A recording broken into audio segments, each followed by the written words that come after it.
at BCSN Sports Wrap, YouTube at MyJBN Online, and everywhere you listen to podcasts like Anchor, Spotify, Google, and Apple Podcasts. You can also find the show on the Jericho Broadcast Network's app.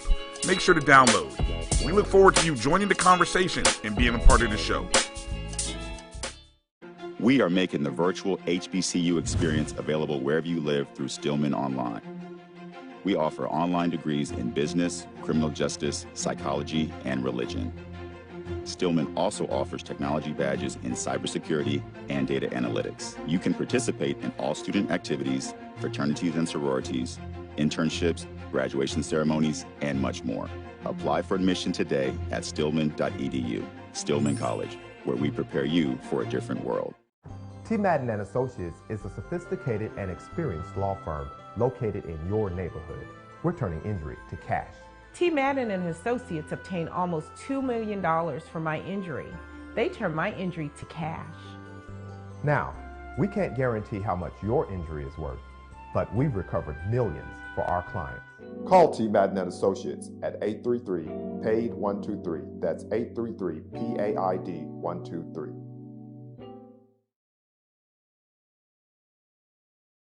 Q Time is a classic Atlanta soul food restaurant located in the historic West End. Q Time Soul Food is a family business started by Fred and Christine Crenshaw.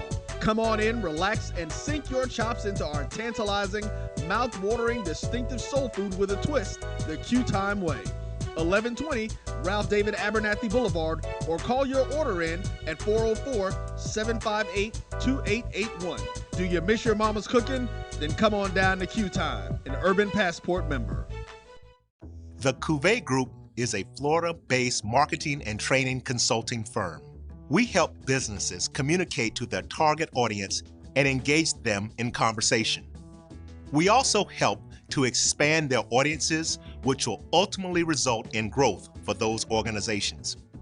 In addition to being a certified constant contact specialist, my colleagues and I are also certified in John Maxwell Leadership Principles. We use these proven principles to conduct workshops, training, and private coaching sessions for individuals and companies looking to take things to the next level.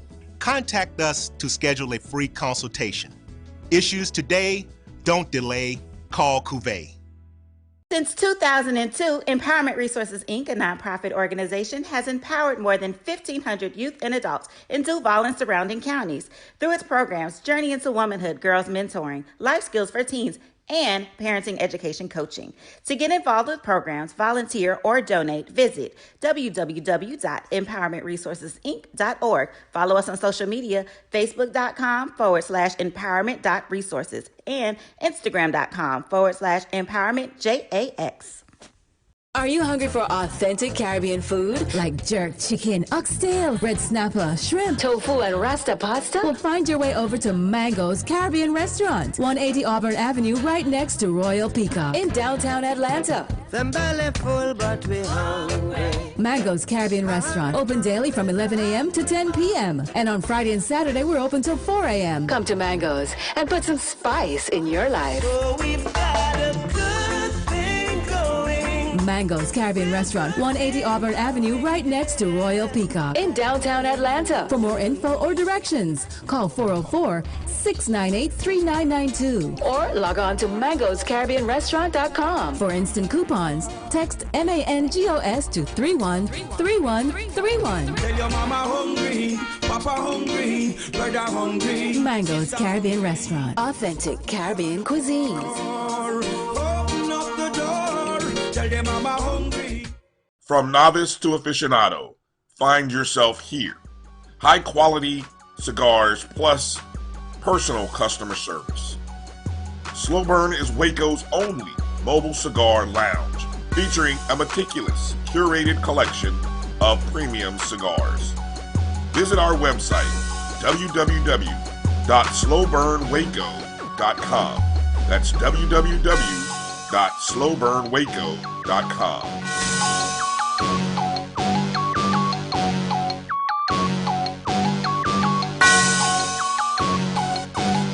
Yeah. I love my HBCU. And boy, I love it, love it. I love it, love it. I love my HBCU, and man, I hope my team they won one. Yeah. I hope my team they won one. Yeah. Man. I hope my team they won one. Yeah. I hope my team they won one. Yeah. I tune into the HBCU Sports Lab to see if my team won or lost. If they lost, I'm quiet as a mouse. But if they won, keep tab. I'ma do the dab, yeah. Dr. Cavil, he know what he be talking about. Mike and Charles, they know what they be talking about. They compress the analytic data with this hip hop. If you know them like I know them, they gon' tell you if your team, if they won or lost, and who the ball. So listen to Professor, yes sir, and pay attention. This is Dr. Cavil with Inside the HBCU Sports Lab with Mike Washington Charles Bishop. Mike is out on assignment, so we brought in none other than adjunct professor. I think we can move him to clinical professor now, especially after you get all the spoils as well. We got visiting clinical professor Joshua Sims Sr. Welcome to episode 349 Inside the HBCU Sports Lab radio show and podcast. The show that's covering you the sporting HBCU dash for all things HBCU sports for institutions large and small, from the NAIA to the NCAA. We share insights and information on the HBCU sports culture, HBCU athletic aesthetics, and facilitate the story of HBCU athletic programs in the business of HBCU sports. Best known, we call it just simply HBCU sports pedagogy. You saw us give you updated background in terms of all things you can see in terms of the HBCU sports culture for the Celebration Bowl. All week long, we went into the coaches, we went into players. We told you this game would be magic. Anywhere else, I don't know what you got. But right here on Inside the HBCU Sports Lab, we told you that this was a championship game. It had championship quality players all up and down the field on both sides. We didn't hide it. We didn't run around it. We told you this between the top two teams in HBCU sports unequivocally. Then we brought in the football analyst in terms of Joshua Sims Sr. with all the knowledge he knows in terms of playing the game, coaching the game, being all inside and out. We gave you that perspective. We brought you BJ Jones, another football analyst with his experience coming out of the SWAC to juxtapose what Joshua had out of the MEAC. We had our own regular analysts, data analysis folks. We had the pregame guru, if you would, Charles Bishop and Mike Washington, to make sure that you had all that information. So don't say we didn't give it to you. We told you. So hopefully you tuned in and you ain't had to hear about it from everybody else. I tuned in late when they told you it was going to overtime, fourth quarter, with all types of plays, up and down, back and forth, great stars. If you can't be proud of this matchup in terms of HBCU sports culture, I don't know what you were wanting to see. With that being said, Charles Bishop, how you doing today? I'm doing well, Dr. Ville. It was a tough weekend, tough one for the Jackson State Tigers. But I want to start off the show by congratulating North Carolina Central, Joshua Sims. I tell you what, it was a tremendous game, and the Eagles got it done. They were able to move the ball up and down the field on Jackson State, and they got the Celebration Bowl victory. They are the Black College National Champions. So I tip my cap to you, sir. Thank you, With that being said, Joshua Sims, no doubt, I appreciate your steadfastness there, Sims. I would ask you how you doing, but I can imagine. But it's still appropriate. Joshua Sims Sr., how you doing today? A couple of days out? Man, it's been a whirlwind of a couple of days, man. Saturday, kind of waking up Saturday and having the most stress I probably had in my entire, somewhat young life. And then having to suffer through 4 hours of stress there inside of the Mercedes-Benz Stadium. But all in all, man, I'm doing phenomenal, Doc. Feeling great. And Charles, man, thank you for that. And man, we're looking forward to it, man.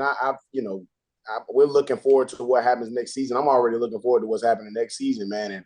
And the work has just begun, and so I'm feeling great, Doc. We will talk about that, and we will get into our way too early top five. But let's sit here for a minute. The world moves at a pace that is not always fair. We need to celebrate the Eagles. All of our crew made sure that we reached out to you as you had to take off right after to take care and get family home.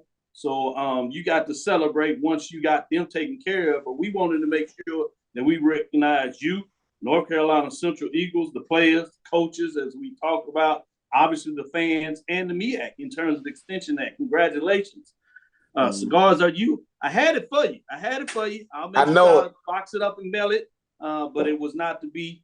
But I also wanted to say kudos to Charles and Mike in terms of the work Charles specifically did on Radio Row to make sure you got the extra insight. You backing it up along with BJ Jones, Joshua Sims, X's and O's. Sounds like something's in the mix. We told y'all to stay close. We got something that's really going to be special, and you got a touch of it. If you were able to check us out on Radio Row, we promised you we would deliver. And you talking about X's and O's. If you didn't catch it, go back and check out Radio Row on episodes. You can go to BCSN and catch the whole thing. We'll go to Inside the HBCU Sports Lab, and you'll get a breakdown, and you'll be able to see the episode dedicated to Joshua Sims Seniors and BJ Jones in terms of their analysis on their game. And in so many ways, they were spot on. They gave you ups and downs, what ifs, what to look at, open spaces, how do you attack both teams? And it was really fascinating if you're into that kind of stuff. And we promise you, you'll get more of that for various reasons. So I wanted to jump in and make sure that we acknowledge that. We've kind of said it, but North Carolina Central defeats Jackson State in an overtime thriller in the Celebration Bowl. The final score was 41-34 in overtime, and the North Carolina Central went home with the cricket celebration at Mercedes-Benz Stadium, essentially the Black College champion. We will announce formally on the show who will be giving our Black College championship to, so stick in with that. We have a special interview that we will make sure that you get at to get even more information on that. Before we spin it off and kind of give you all your thoughts about the game, we're going to get into some TV ratings. But before you do that, let me start with you, Joshua, as the champion. Just your overall thoughts. You shared some of your personal emotion, but if you would step back in terms of being a fan and bring us your thoughts in terms of what you saw from your analyst hat. Man, Doc, I could not have, for those of you who do not know that when Doc is talking about a person who's played the game, coached the game, and sees the game just from a different lens. I was an offensive coordinator, man. I played wide receiver in college, wide receiver and punt return in college, and I transitioned into being an offensive coordinator, on the high school level, and then became a head football coach on the level as well. And games like these are games that I literally live for, where offenses seem to be, really kind of going back and forth and one-upping each other. In certain moments, you take advantage of this opportunity versus that opportunity, and the defense shows you this, and you are able to make the adjustments. I mean, I'm from the country, man. I was in hog heaven, man. Seeing these offenses go at it the way that they were going at it, man. I've got tons and tons of notes. I've had an opportunity to go back and watch that game. Again, I told myself I wasn't going to, but I had a chance to go back and watch that game again. This offseason, I plan to go and talk to some younger coaches who are getting into the game, getting into the coaching profession, specifically on the high school level, and really kind of shed some of this knowledge that I have, man. It's now at the point in my brain where, after watching a game like that, I feel like I'm in information overload.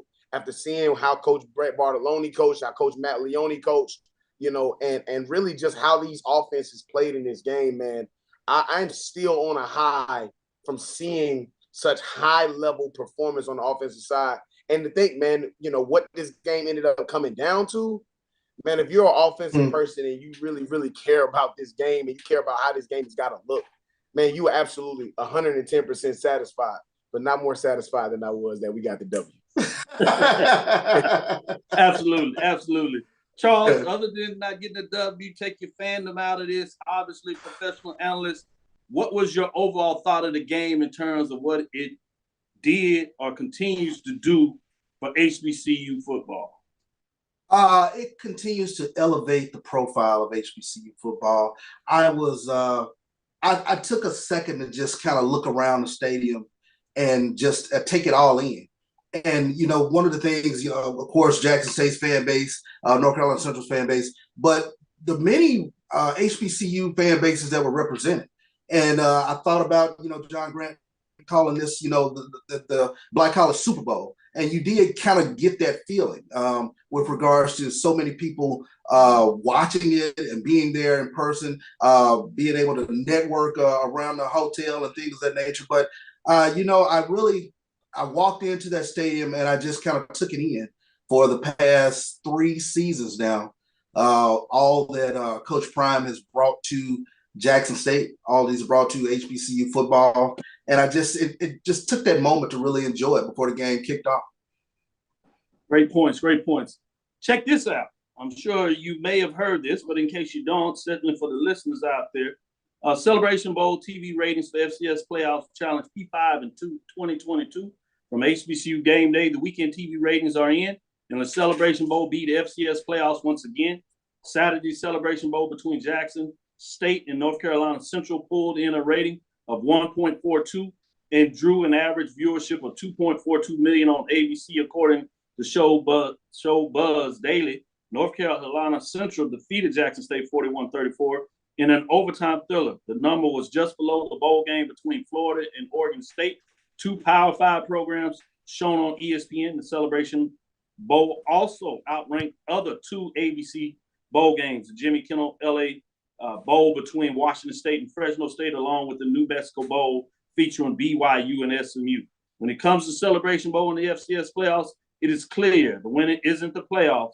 Incarnate Word and Notre Dame drew a .62 rating with just over 1 million average viewers, while San Diego State's matchup with Montana State drew at .36 ratings that had just under 6,000 average viewers. For comparison, and I believe that Notre Dame is actually North Dakota State.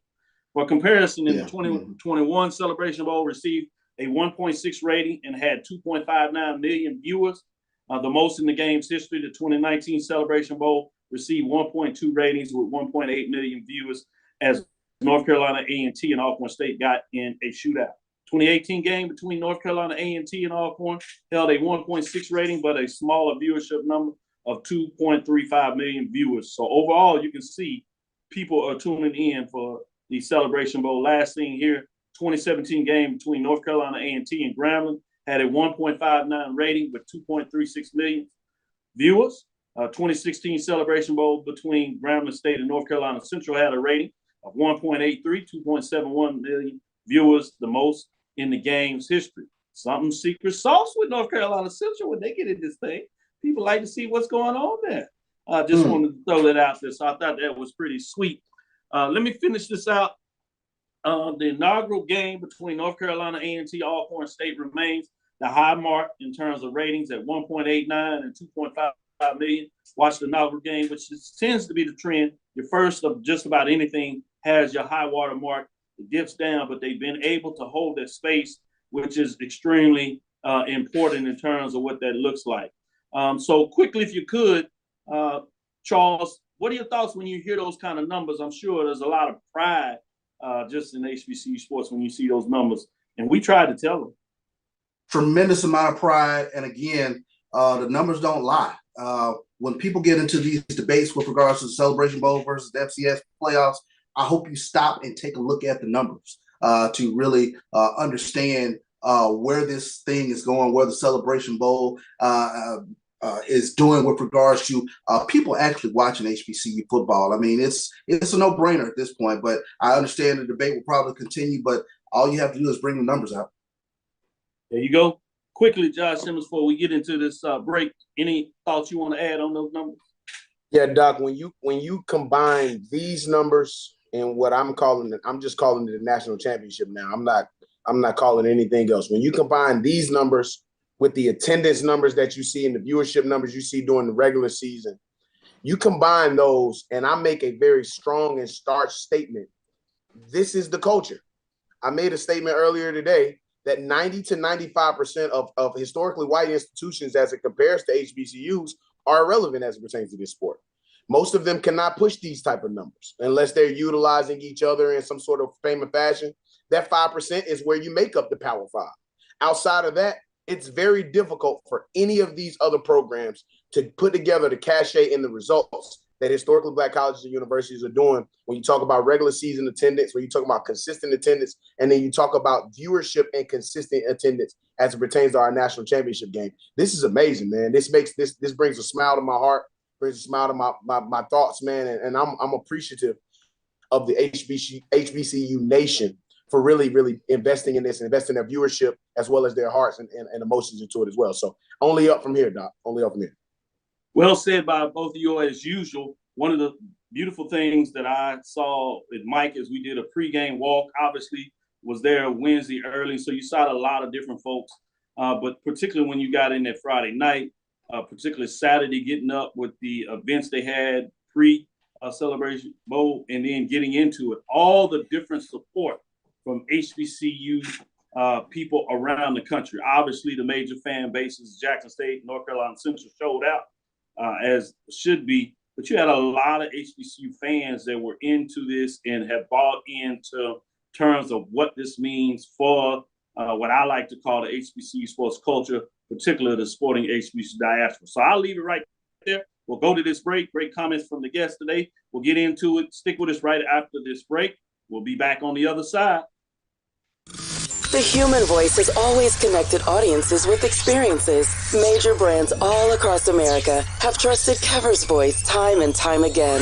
Conversational, powerhouse, intelligent, and sincere.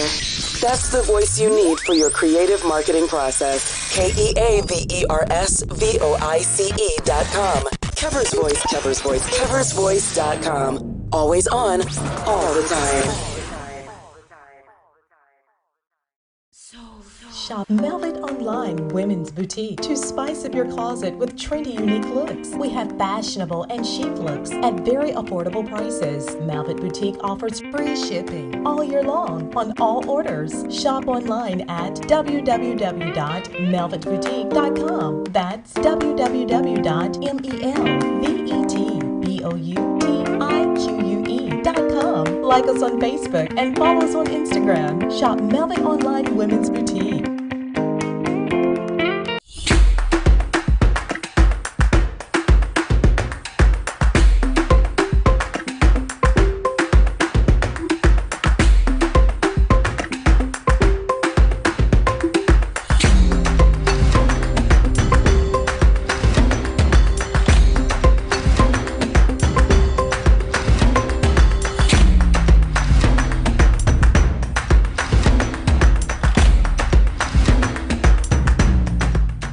It's never too early to plant the seed, to share the tradition, and instill a sense of pride in your HBCU with your little ones.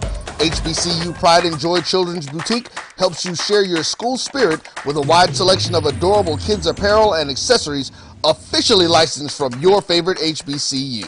Visit hbcupridejoy.com and follow us on all social media at HBCU Pride Joy on Facebook and Twitter.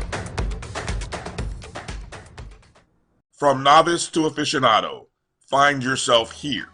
High quality cigars plus personal customer service.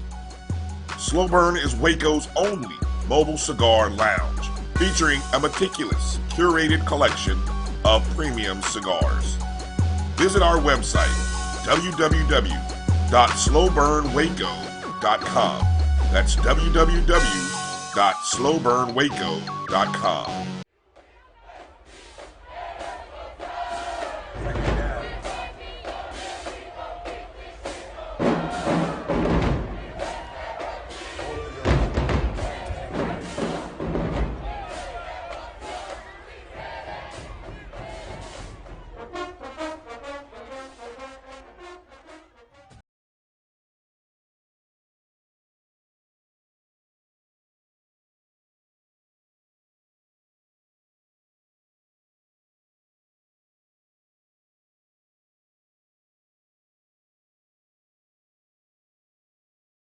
This is Brian. Press the analytic data with your hip hop. If you know them like I know them, they gon' tell you if your team, if they wanna lose, and who the ball. So listen to Professor, yes sir, and pay attention, cause he gon' teach a lesson. This is Dr. Bill inside the HBCU Sports Lab. You know, we talked about things around the game, but let's get into it. We might get a chance to talk about maybe some other thoughts do's and don'ts in terms of outside the game. But let's get inside the game, particularly maybe the first quarter. Let's look at that a little more if you can, and talk about, starting with you, Joshua Sims, in terms of the first quarter. Was there a particular play or something about the game that really stood out to you in terms of that first quarter that you were saying, hey, this is okay, or something that may even concern you early in that match? Yeah, Doc. I mean, this boiled down into, I mean, all 4 quarters had their own different stories, man. It seemed like all 4 quarters and the overtime basically had 5 different stories of what was going on. In that first quarter, you saw North Carolina Central come out and exert themselves and really, really kind of take control of the game, merely because they got the ball first. And I was already on the mentality that whoever got the ball first was, in most situations in football, you kind of look to see who gets the ball last, who's going to get the ball out of halftime. But I figured with this game and how high caliber these offenses, how high octane these offenses were, whoever got the ball first was who was going to be able to come out and set the tone first. So when you look at how North Carolina Central came out and they got the ball first, went down on that first drive and got a field goal, and then was able to go in and get a 3-and-out against Jackson State, that was just a mere, I think, kind of opportunistic, because you saw even after North Carolina Central jumped out 10-0, it still was a ball game. It still was a ball game up for anybody's grab. Now, what I will say is this. In that first quarter, we saw something that didn't feel very familiar to what we've seen all season. North Carolina Central goes out after that first drive and they get a field goal. The second drive, they get the ball back and they go quarterback pop pass down the field and find their way inside of the end zone again, inside of the red zone again. And this time they utilize the run game to punch it into the end zone. And then it's from that point forward that we start to see, oh, this is going to be a very, very, kind of high octane game. That's going to be the passing game that is Jackson State and a running game that is North Carolina Central. Wasn't that very cognizant of what we saw from these two offenses all season? North Carolina Central made their bones on the running game. Jackson State made their bones through the passing game. And we saw that in this game, and it started from the first quarter. 2 last things I want to point out before we go there.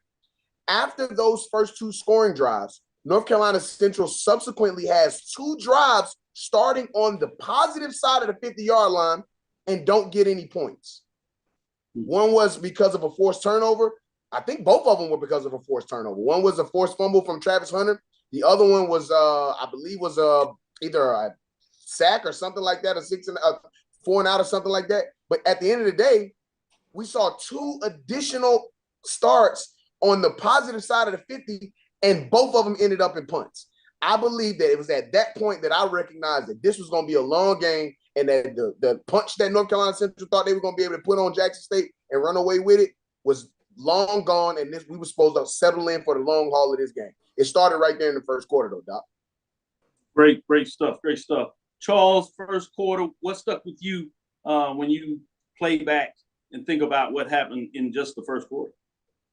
The main thing that jumps out for me is the pacing of the game and the tempo that North Carolina Central used. Basically running the play clock down, down into the play clock before, snapping the ball. And they were able to get, from what I remember, they were able to do a very good job on first down. They didn't seemingly paint themselves in third in distance. And that's what kind of jumps out at me. But then, they come down, they get the field goal, and Jackson State subsequently scores. But what stood out to me was just the fact that they were able to move the ball like they could. And, from a sideline perspective, it's always very positive down there with regards to, the coaching and things of that nature. But and it was always a thing of, you're not doing your assignment. You're not doing what you've been coached to do. So for me, throughout the course of the season, when teams, are moving the ball a little bit, there's an adjustment that's made. And I think I've talked to you about that, how I marveled at the adjustments that they make very quickly to kind of get the game back in their control.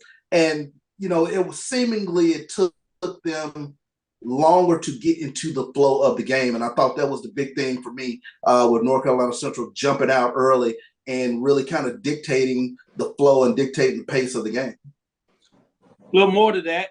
First quarter, as you said, Adrian, Levo 32-yard field goal with 7 plays, 60 yards, 323 in terms of what was used as Central goes up 3-0, just to give you the scoring drives. North Carolina Central was able to get the ball back. Starting at 7:27, they score. David Rich, 4-yard run. Levo with the kick. 4 plays, 67 yards, 2:12 off the clock. It's 10-0. Jackson State comes back, scores 6:28. Big play. DJ Stevens, 24-yard pass from Shador Sanders. Mata with the kick. 4 plays, 64 yards, 59 seconds. Look what's coming up here. Even when you have the same amount of plays with scores, one takes 2 minutes, a little over 2 minutes, another one right under a minute. So I'm starting to see this trend, and it's going to pick up more, and we'll talk about it a little more as we get into the second quarter before halftime. I'm going to do it in reverse order. I'm going to give you the scoring breakdown, come back to you all and say, all right, second quarter, what went through your mind? Kevin Coleman's big 85-yard pass from Shador Sanders. Amata with the kick, 3 plays, 96 yards, just over a minute 1:08. Jackson State goes up 14-10 in terms of breaking down the scoring drive in terms of what takes place here.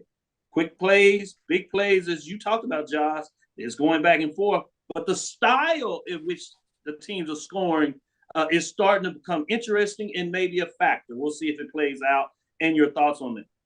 Jamari Taylor, 10-yard run.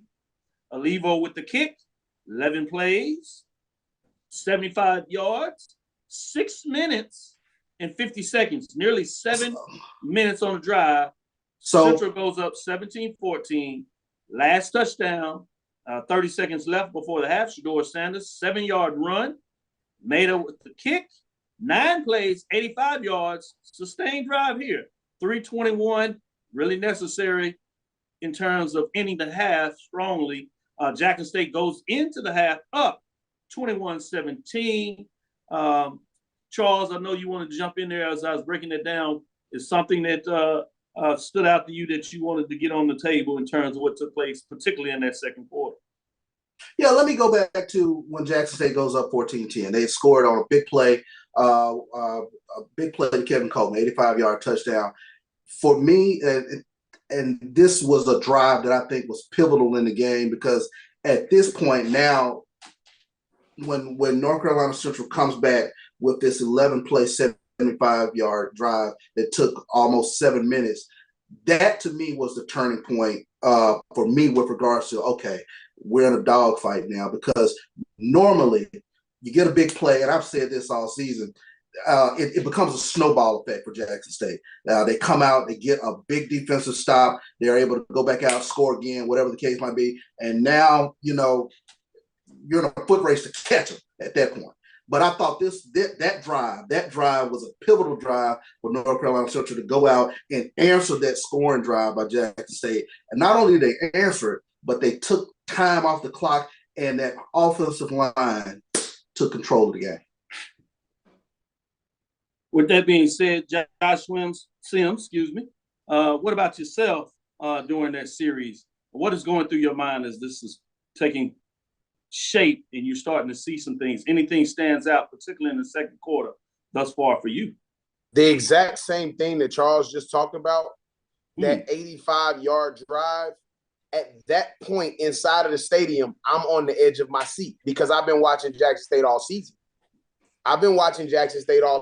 And he's absolutely 110% correct. It is usually at that moment, big time play, that it takes the air out of the stadium.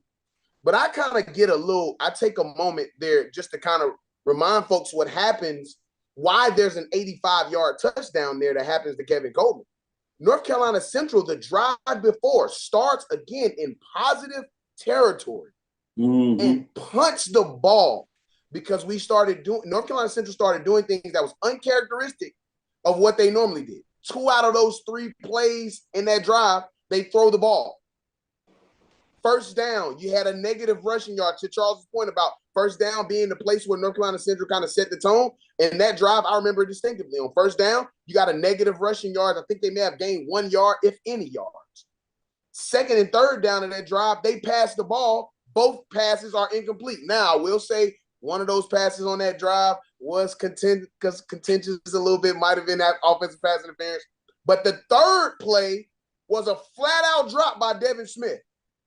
Wide open in the middle of the field, he dropped the ball. We got to punt the ball and try to pin him deep. We were not able to pin him deep. We punted the ball, and here it is, one play or two plays or something like that.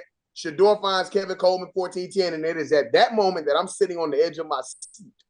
And I'm like, okay, normally this is when the air flows out of the stadium. But I looked down at that sideline, and those guys were not shaken or worried at all. And it is that subsequent 11-play, 7-minute drive after that tells me, okay, we got something here. We're not shaking. There is no problem here. They're going to be able to come back. And as long as Jackson State continues to keep answering, North Carolina Central will be able to answer as well. And at some point, this is going to change. And I know as we get into the third quarter, I'm going to talk about specifically what happened in that third quarter that I saw, that I said, okay, now this is an opportunity for North Carolina Central. Yes, and to your points, as somebody who was in the press box and I'm watching this, and I'm literally in the press box, and I have one game that has the in-stadium game on there that's giving you that feed. I have my iPad with the sound in, so I'm listening to the actual ESPN production and play-by-play. It's about 2 plays behind, sometimes just one, depending on where you're coming out of timeouts, like that. And then I have the stat ticker on. So I'm taking all this, and so I'm purely just, at this point, a number guy. I'm in there. You're feeding it from different perspectives on the field, in the stands, feeling all this energy. So great breakdown. I start to quickly see one that really stood out to me, the young players that are making plays in this game on both sides. And I'm just like, man, these young guys, yeah, you had the drop there, and that kind of happens. But young guys that are making plays, when I'm saying young, I'm talking about freshmen and sophomores, juniors in terms of some degree, but really young players. And you're like, man, this is a big-time game for young players to be stepping up and making quintessential plays on both sides of the ball. So that was fascinating. That stuck out. The second thing that really hit me, especially as we go into halftime, the time of possession. And I'm like, man, this time of possession is just amazing how lopsided it is. The third thing that caught me is how much work both teams were doing on chunk plays, but particularly, and you kind of hinted at this, on first and second down. But they were not very efficient on third down, but they didn't get the third down after it.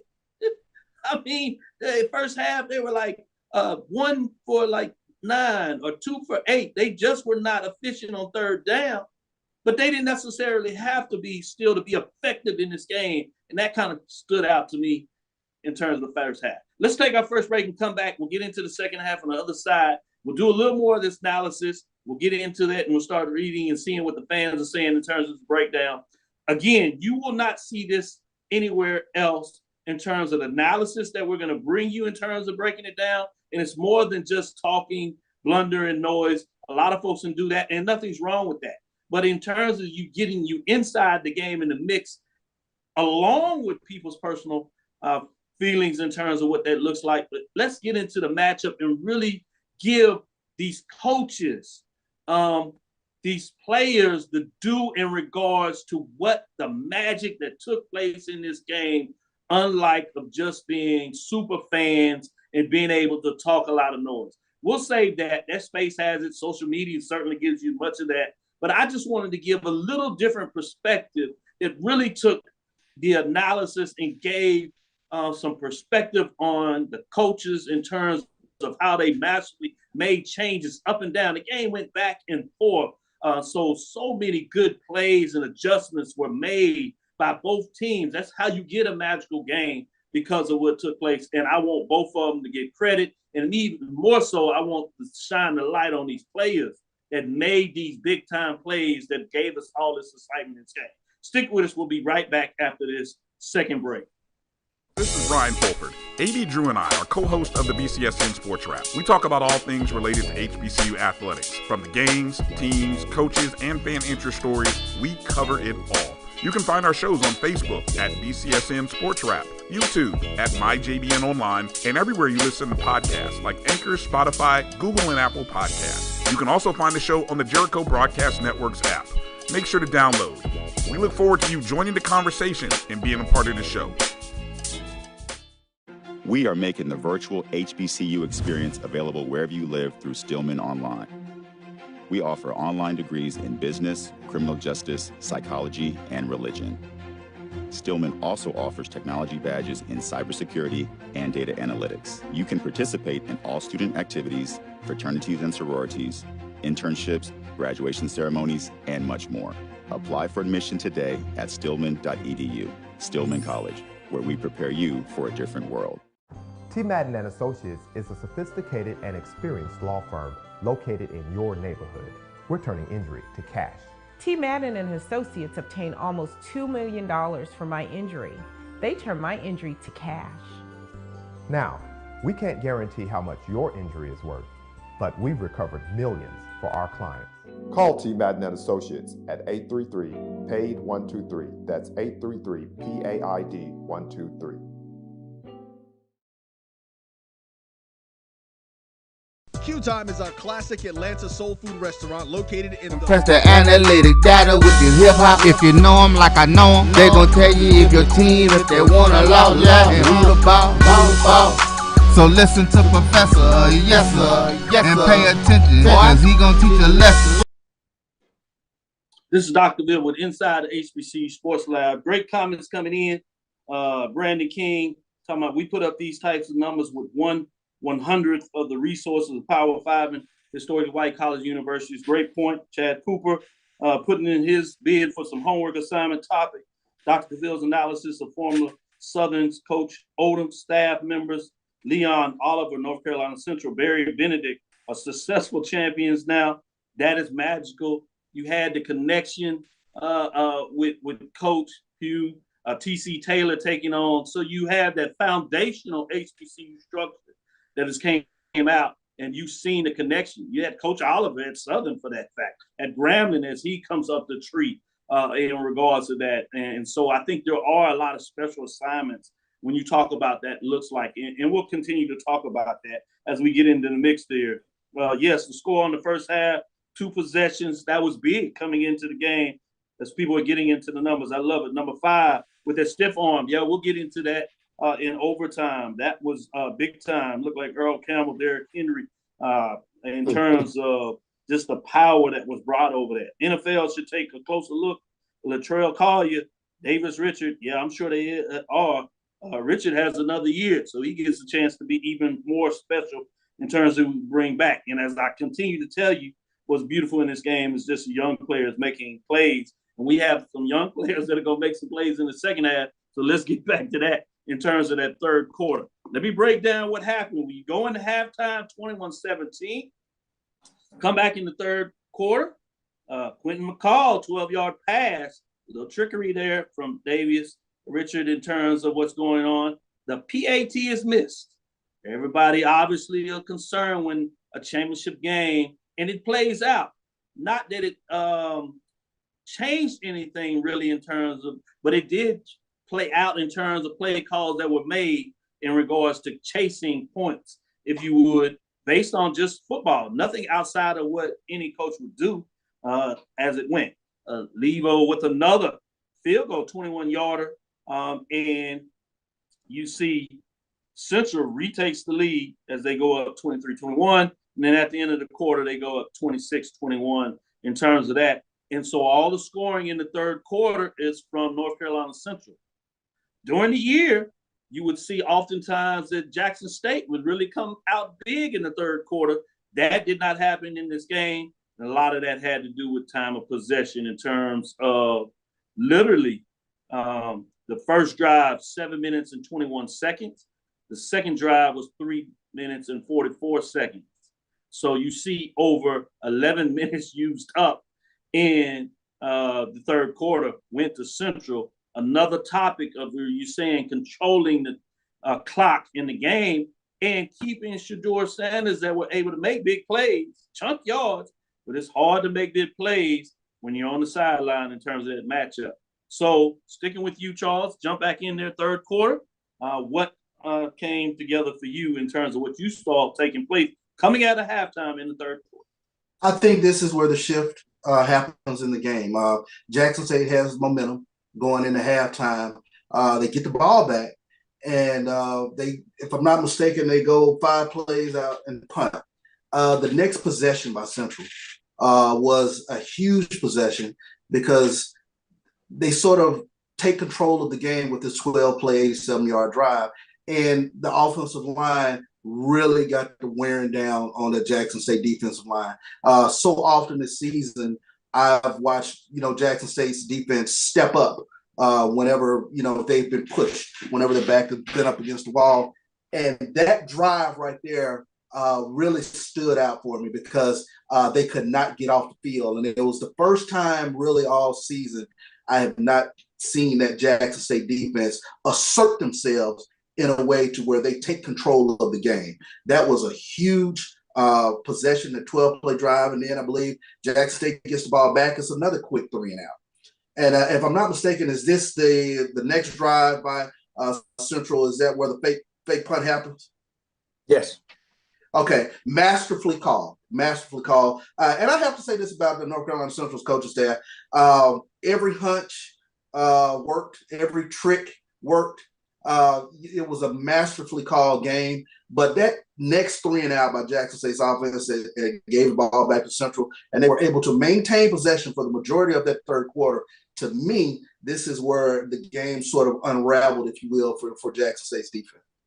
Especially when you think about it, is they got the 3 and out, right, before the fake to see if, all right, maybe we can take some of this momentum back, but then you get the big trick play and you score on it, you're like, oh man, yeah, it's different. Josh, see from your perspective, what did you think in the third quarter in terms of as you were watching and seeing these and charting these plays as they're going on in the third quarter? I haven't seen Brett Bartoloni have very many bad series.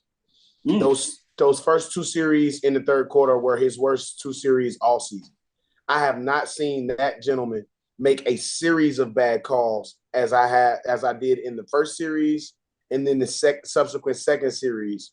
When you have something that is working, I didn't quite understand, going into conservation mode and trying to run the ball.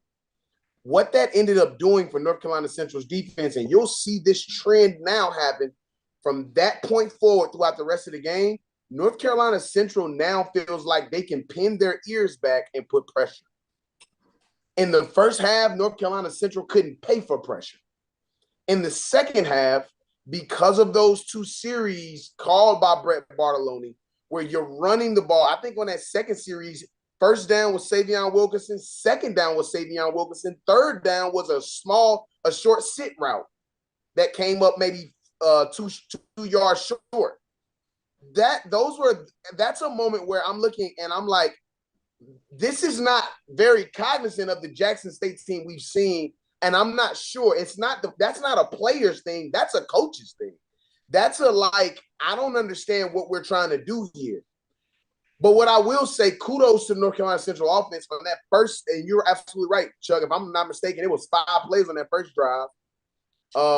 They picked up the first down, like maybe on the second play of the drive, and then the rest of it was 3 and out. Right. North Carolina Central goes down and has a 12-play, 87-yard drive to score. 7 minutes and 21 seconds comes off the clock on that drive. And you now start to see the teetering of this time of possession thing at this point, starting to get a little bit over. Yeah, it's starting to really tilt. It's starting to really open up. But God, BMO, love me, man. You can never count out this Jackson State offense. I mean, I'm just sitting there and I'm like, dude, what in the world? And it almost didn't seem, it felt like we were in an offensive twilight zone. It was like, you get up and you're like, okay, we have an opportunity on this next possession to get up and take it a little bit further. North Carolina Central, on the drive with the fake punt has to settle for another field goal. Field goal. Yeah. And so now I'm like absolutely in like shambles inside the stands. I'm like, dude, like, I mean, you have opportunity after opportunity after opportunity, and we just keep doing stuff that's not very, very cognizant. And I talked about Brett Bartolone's worst drives called Matt Leone. Brother, that was your worst drive call. He matched all season long, dog. Trey Oliver I literally saw it from the stands, Doc. I saw Trey go to the punter and tell him, he told him we were getting ready to fake it. I saw it. I looked at my wife and said, we getting ready to fake it. And lo and behold, we faked it and got all the way down.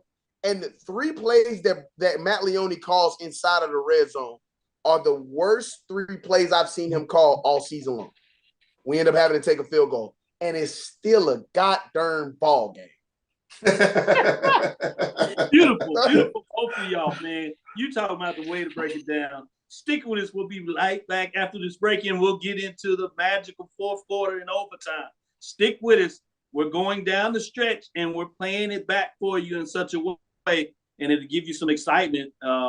Something that I'd say, if you can, pull this out over the Christmas holiday with your family that may have not seen the game for whatever reason. They're not as into HBCU sports. This is one you can share with them, you know, in those nights when you pull up and you have your magical drinks that you want to drink and you want to socialize and talk about. This is one you can put up there, and it's sure to have great conversation and bring additional folks into the HBCU cultural fold. So think about that and consider that. With that being said, stick with us. We'll be right back after this last break. Hope you're enjoying us as we get into it from a different perspective of what you thought you saw, but what you actually saw when we break it down pretty much play by play. Stick with us. We'll be right back after this break.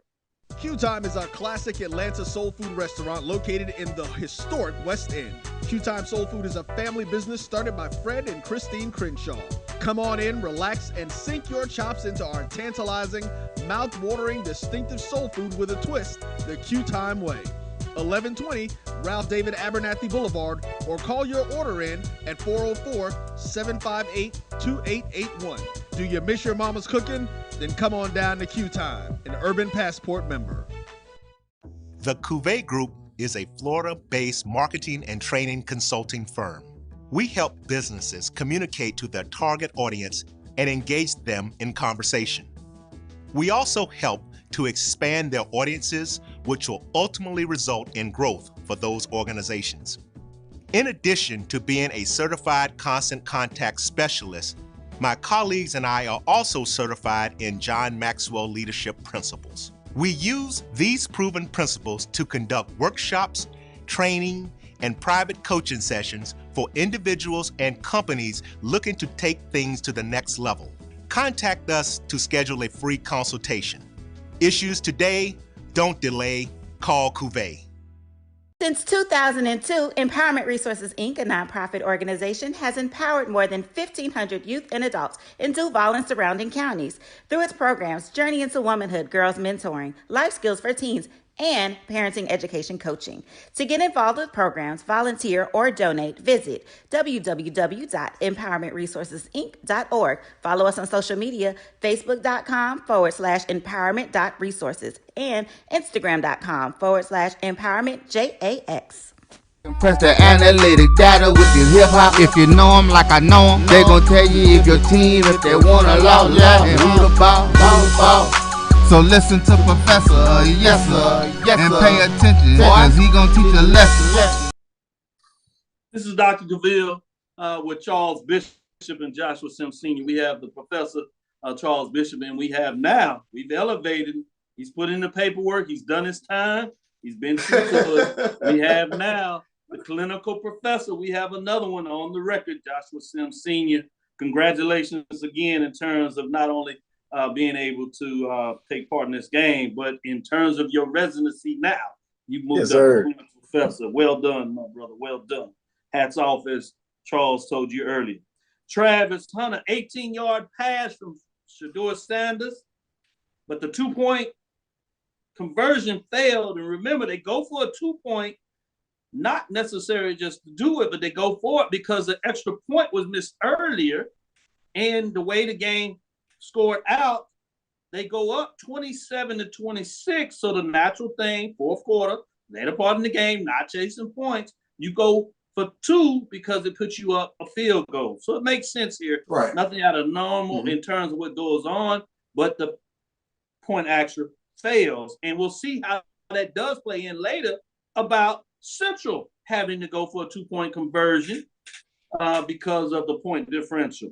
Big play, Travis. I told you about these freshmen. It's set up by Kevin Coleman on a kickoff return that goes deep and down the field in terms of that. Freshman making plays that we get to see. This was a 10-play drive by Jackson State. So a lot of plays just for 55 yards. Still under 4 minutes come off the clock, 3:58 in terms of what it took to score on the drive.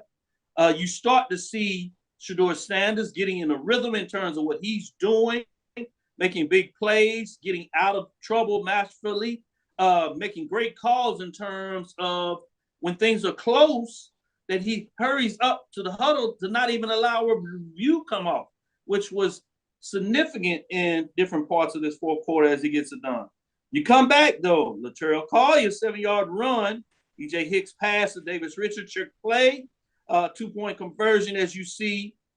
Richard Davis getting his mojo in terms of what he's getting done. You see Latrell getting his mojo going in terms of being able to run effectively and hard. So the game is going back and forth now. Now Central is up 34-27. You like, man, can you hold on your seat? What are we watching? You understand? You're looking at it. Clock differential is there. But at this point, it's a game. It doesn't matter. All that little stuff goes out in terms of the stats of where people are. Third down conversions be held. It doesn't matter. It is what it is. And what do we see? Shedeur Sanders, 15 plays, 81 yards and scores with literally no time on the clock. It is at 0-0 when everybody looks up. Fourth down. He converts on multiple first downs on this drive. Every time you think Central is going to hold up the trophy before the end, the fourth quarter, eventually they do, but it's in overtime. You think they're going to get it done in this game. Jackson says not so fast, and they make plays. And these, again, are being made by young players, freshmen and sophomores, getting it done all over the field. And you have the magical catch by Travis Hunter on a fourth down play, corner the end zone, gets his feet in, gets away from the cornerback. He's right there, right behind him. It's not like he just totally gave him everything, but he had enough. He gets in there. Previous to that play, he almost gets a touchdown, or at least almost gets to the 2-yard, can't catch the ball at that time, but he gets it in his hand, he gets it done, 19-yard, and we go into overtime. Let's stick right there before we talk about the overtime. Starting with you, Charles, since we just talked about the play. You can either go there or really walk down that. And so you have Travis with, 4 or 5 catches in the game, 2 of them for touchdowns. Both of them over 15 yards, 118, 119. Big plays throughout the game, but he is getting it done. Charles, what do you see? What are you thinking as this going? Time coming off the clock, fourth quarter, do or die. What you say? Let me walk back a little bit and go back into the fourth quarter a little bit. Jackson State goes up 27-26.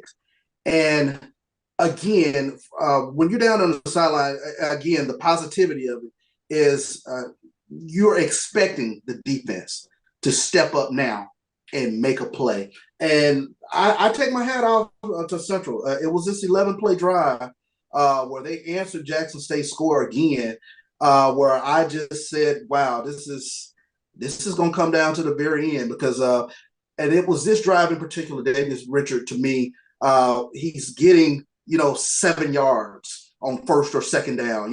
They weren't in a third and distance where the defensive line could pin their ears. And then we talk about that time of possession. that drive in particular, I started seeing more frequent substitutions. Guys are tapping on their hats. First time all season, I've seen that. And throughout the course of the game, Dennis Thurman, he's been barking at them about alignment and assignment. They're getting up the field too fast. They're allowing these creases where Richards can take this quarterback draw and get this 4 or 5 yards, get this 6 yards. So that sticks out in my head. But when you take a look at that final drive for Jackson State, I go back to a 4th down where Shador seemingly he's about to get sacked. He gets away and he finds, I believe, Kevin Coleman to pick up a huge, first down that kept the drive going. And that's where another freshman, and that's where I believe, it's going to happen. It's going to happen. And then, we get down to this last play, and I remember seeing the formation. And normally what I do is I walk on the opposite end from where all the activity is, so I can get a better view. And I saw where Travis was lined up, and I said, okay, it's going to be in this corner here, and let's just see what happens. And I'm expecting the safety or whomever to come over and help out on this play. So I remember, as the ball is snapped, and when Shador looks to his left, I'm like, here it is right here. And I don't see the catch. I let the crowd tell me what happens, and I fell to my knees. I couldn't believe, the emotions that, took me through there. And it was like, wow, it's going to happen. We're going to get this thing to overtime and win it. But it was a magical play. I remember the roar of the crowd. It's something I'll never forget. Wow, Joshua. The other side of that. But you see your team go down, as we talked about, Travis Hunter. You said this kind of off the air, so you get to play it back. But then your team pushes back, and you're like, yeah, this is what we do. Eagles, we respond. This is a championship team of the MEAC, championship caliber team. Now we know ultimately champion of HBCU sports. And then Travis makes the magical play to take it to overtime. Before we get into overtime, let's finish it in the 4th quarter. What are you thinking about? So, Doc, I'm gonna do the same, man. I'm gonna scale back. Okay. The first touchdown Jackson State scores in that 4th quarter. I talked and I was very critical before the last break about Brett Bartolone calling his worst drive. Ladies and gentlemen, that was masterful by Brett Bartolone and Shador Sanders. I mean, every single play made sequential sense. So when I say that, I just want people to understand from a coach's perspective, when you get into a rhythm where every single play you call just feels right, I mean, a positive outcome happens, you darn near feel like you are unstoppable. And I'm going to tell every single person that's watching this show what I thought when I saw that drive. When I saw that drive and I saw every single play Brett Bartolone called and that Shador carried out and that offensive team carried out, I said, if we do not score on this next drive, this game is over. Mm-hmm. This game is over. We could not settle for a field goal. We needed to score a touchdown, or we were going to lose that game. And when I tell you that in one hand, I was so proud of how Brett Bartolone as a coordinator called that drive. Ladies and gentlemen, the words cannot begin to explain how proud I was of Matt Leone and Davius Richard in that next drive and the drive they put together. And I'm like, okay, they gonna get the ball back with like 4 minutes left. Like, what are we expecting to happen here?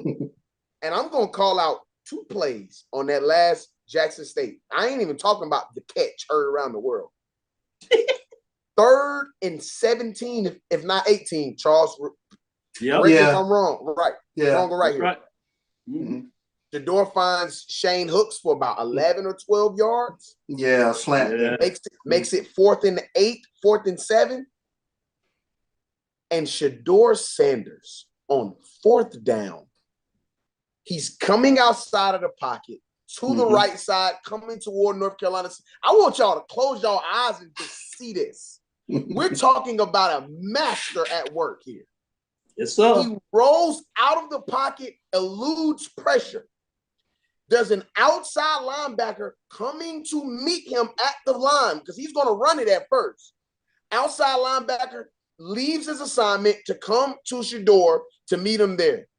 Shador takes 3 steps away while running away from the linebacker, lets the ball go and finds J.D. Martin for the freaking first down. J.D. Martin, that's made the catch. Yeah. I said, Lord have mercy.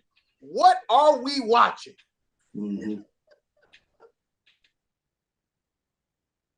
I closed my eyes.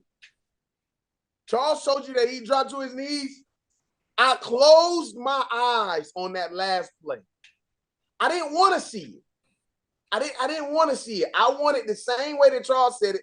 I wanted the crowd to tell me what happened. I was surrounded by maroon and gray.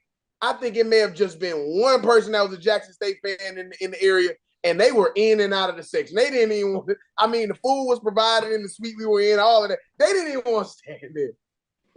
And I just closed my eyes, and I wanted the play to let me know were we national champions or had Jackson State done the impossible.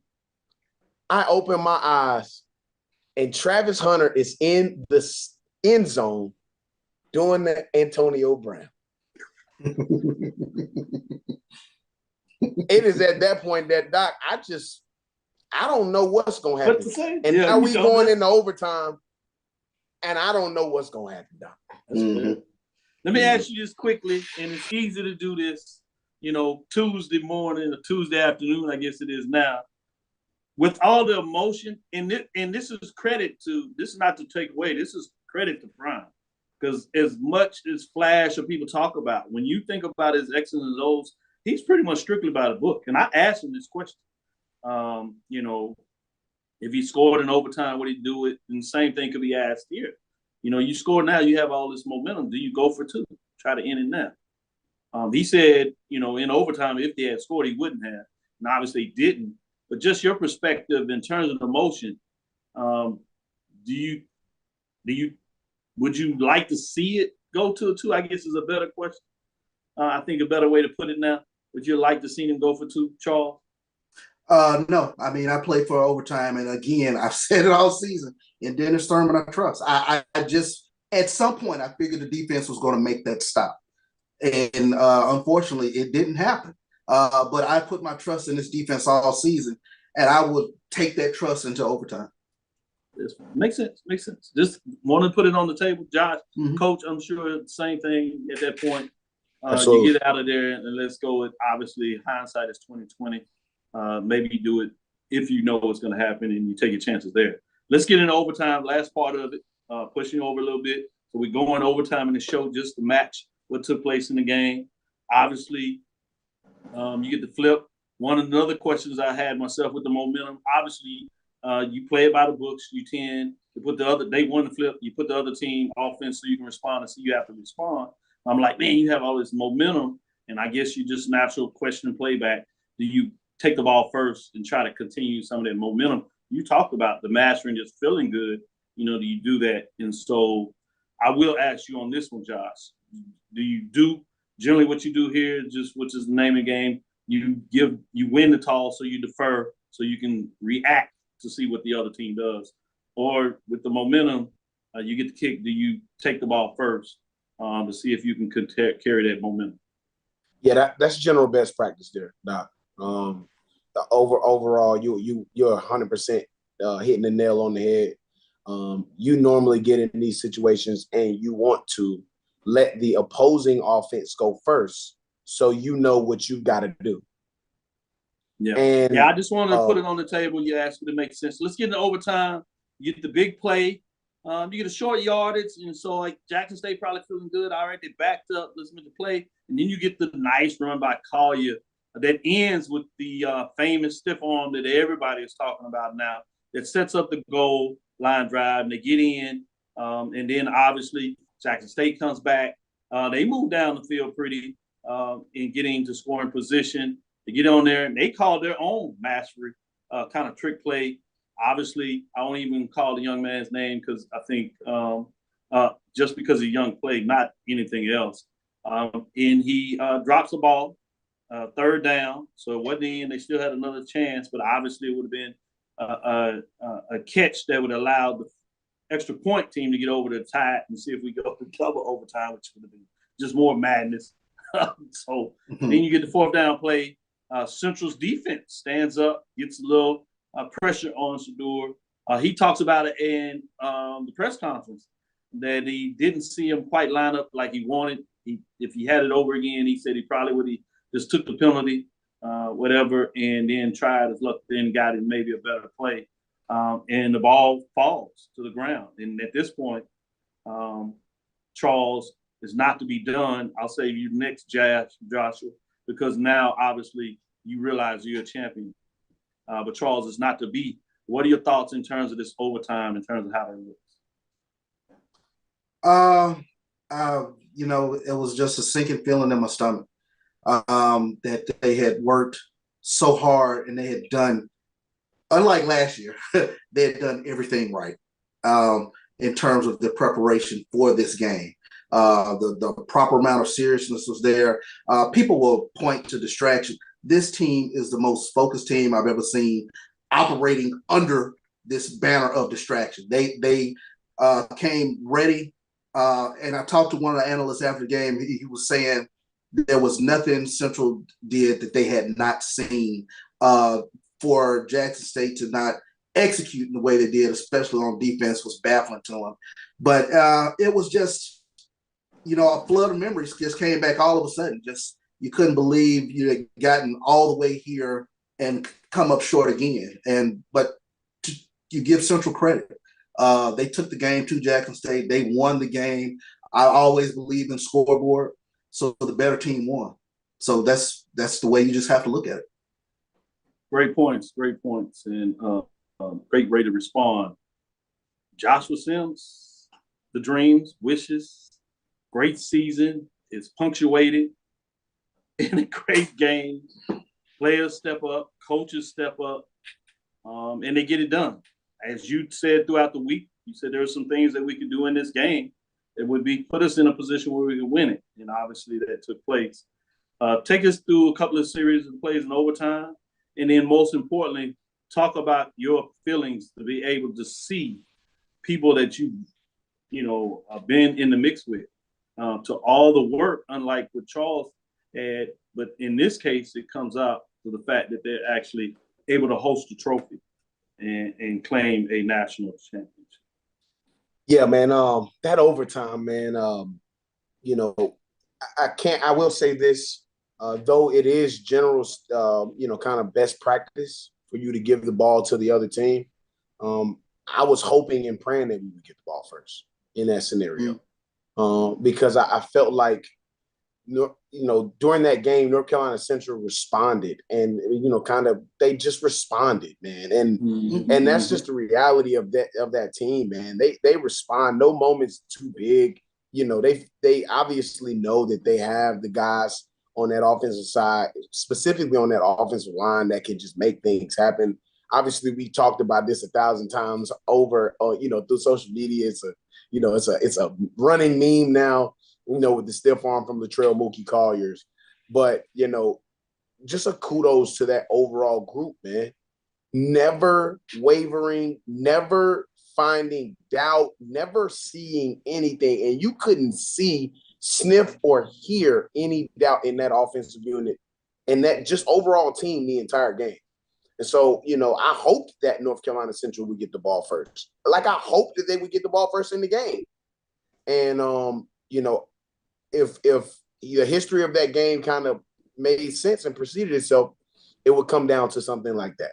And so I was very, very impressed with this Jackson State team, man, and obviously everything that they accomplished this season. A loss in this game doesn't take away from, 12 in a row. I don't know how many SWAC wins that is in a row. It's like 18 or something like that.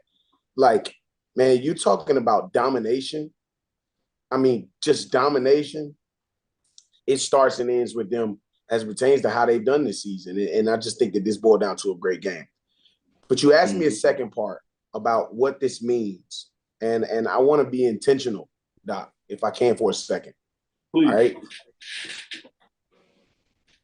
In July, I started HBCU Nightly because I visited Coach Oliver in our program in July. And I was there, and when I walked into the building, I probably said this story maybe 4 or 5 times. As I walked into the building, there was a gentleman who had played on North Carolina Central's football team in the 70s. And I walked up, and Coach Oliver and this gentleman was sitting down in the chairs inside of the front part of the offices. And they just, I had my son with me, and they just was like, man, yeah, come on and pull up a seat. And very similar to how it is with fraternities, man. What years did you play? How it is in frats where, you're asked, where'd you play? What years did you play? Who did you play under? What was your coach's names and things of that sort? And I was able to sit down and gain a seat listening to these gentlemen. And I walked through, I looked at the brand new offices we had in North Carolina Central, and I looked at the boards, and I looked at, that was when I just found out that Courtney Core was there as our new defensive coordinator, that he'd come back home. And I was like, man, like, it's something special about what's going on here that I feel like I need to document this. But let me just take it just a step further. My parents went to this school. My mother and father met in the center of campus. My grandmother introduced my mother to my father in the center of North Carolina Central's campus. My grandparents went to this school. My father's only sibling went to this school. My younger sister went to this school. My grandfather, most of all of his siblings went to this university. So what this represents is something that's larger than life. And Coach Oliver tried to explain it at the press conference, but the words just can't come to full fruition. When you put on this maroon and gray, whether you're just a student, whether you're in the band, whether you're a part of the staff, faculty and staff, whether you play a sport here or whether you play football here, there's a history that you're welcoming in. There's a sense of like, I just gotta do this.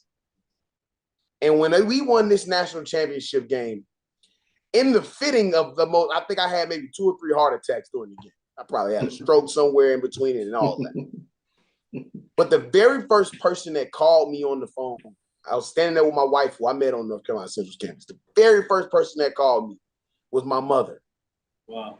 Who was at North Carolina Central when the great Earl Harvey was there. They were putting up all types of crazy stats. And then the second people who called me were my grandparents. And we all were able to talk about the fact that we were national champions and that we can stick our chests out just a little bit more as we enter into our careers and enter into boardrooms and enter into rooms, that we can stick our chest out just a little bit more. This is what this is all about.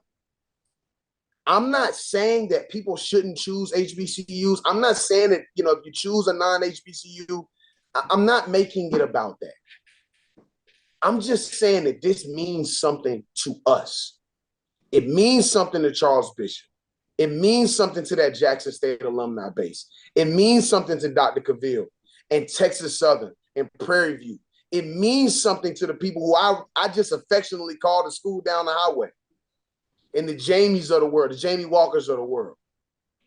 This means something. And it don't gotta mean nothing to nobody else. But as long as it means something to us, it's going to continue to thrive. It's going to continue to stay put. And it's going to continue to mean something to my family and the legacy in which we planning on leaving when we leave this earth.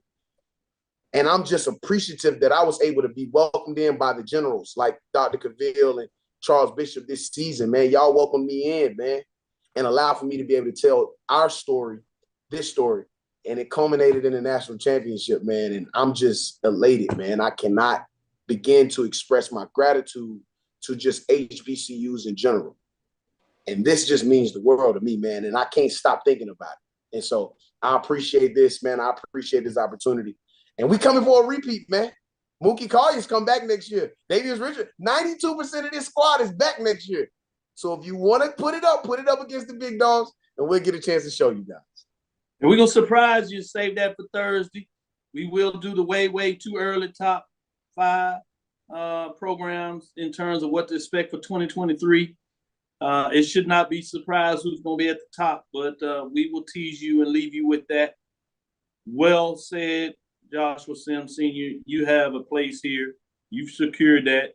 And I was serious in terms of moving you from the adjunct role to the clinical role. You've done that, obviously. Charles has approved that in terms of what, and you talking about somebody that's hard to please in regards to opening up this space. And it's not because he's not welcome, but because I have entrusted him with that power, and he was one of the first to come on board. That was outside of the group that I invested in to say that this is the platform we're going to have to show the world that we can do this, and we can do it from a very intellectual, very strong framework. Obviously, we know how to have fun, and we can have fun with the best of them. Don't get it twisted. Josh will tell you that on some of our off calls that we do this. But we needed a spot where we could hear Joshua provide a lecture like that. We needed a spot where Charles could provide a lecture like he did previously and today on the show, in terms of showing a side that is not easy. A lot of folks can't walk that walk and talk that walk. He's done it from a lot of perspectives.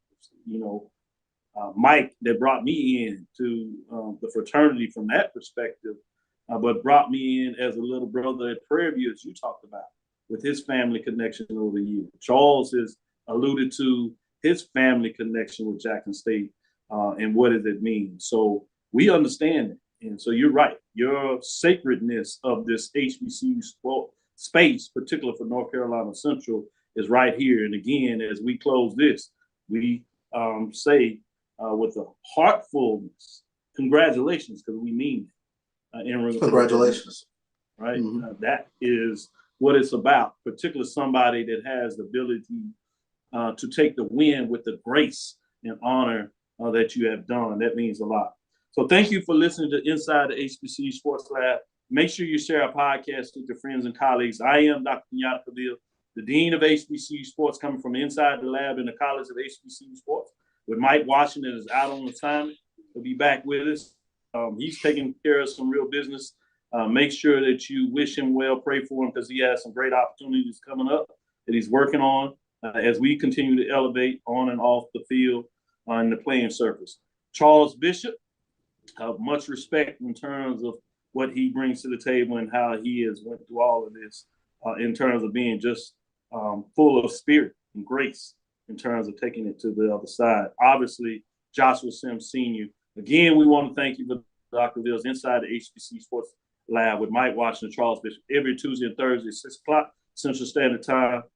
Follow us as we continue to update you with all the latest news. We'll transition to basketball. We'll have a little more talk about this as we celebrate this through the week, but we'll start getting into basketball next week for sure. Mike tied in just a little bit. I was able to get down to Las Vegas to watch the Chris Paul HBCU Challenge.